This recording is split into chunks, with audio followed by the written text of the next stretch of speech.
ബംഗാളിൽ കലാപബാധിതമായ മുർഷിദാബാദ് ജില്ലയിലെ ചില പ്രദേശങ്ങളിൽ സംഘർഷാവസ്ഥ തുടരുന്നതിനാൽ 5 കമ്പനി BSF ജവാന്മാരെ കൂടി നിയോഗിച്ചു.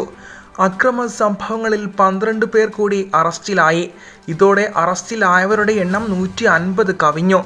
പ്രശ്നബാധിതമായ ഷുതി, ധുലിയൻ, സംസർഗഞ്ച്, ജംഗിപൂർ എന്നിവിടങ്ങളിൽ അനിഷ്ട സംഭവങ്ങളില്ലെന്ന് പോലീസ് പറയുന്നു.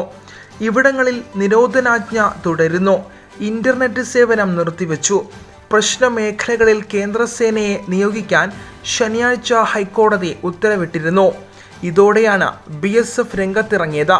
കലാപത്തിൽ കഴിഞ്ഞ ദിവസം 3 പേരാണ് കൊല്ലപ്പെട്ടത്.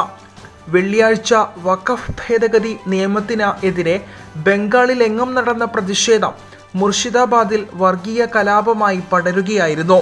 കത്തിയെരിഞ്ഞ കടകളുടെയും വീടുകളുടെയും വാഹനങ്ങളുടെയും വീഡിയോ ദൃശ്യങ്ങൾ സമൂഹ മാധ്യമങ്ങളിൽ പ്രചരിക്കുന്നുണ്ട്. മുർഷിദാബാദിൽ നിന്ന് 400 പേർ പലായനം ചെയ്തതായി പ്രതിപക്ഷ നേതാവ് സുവേന്ദു അധികാരി പറഞ്ഞു.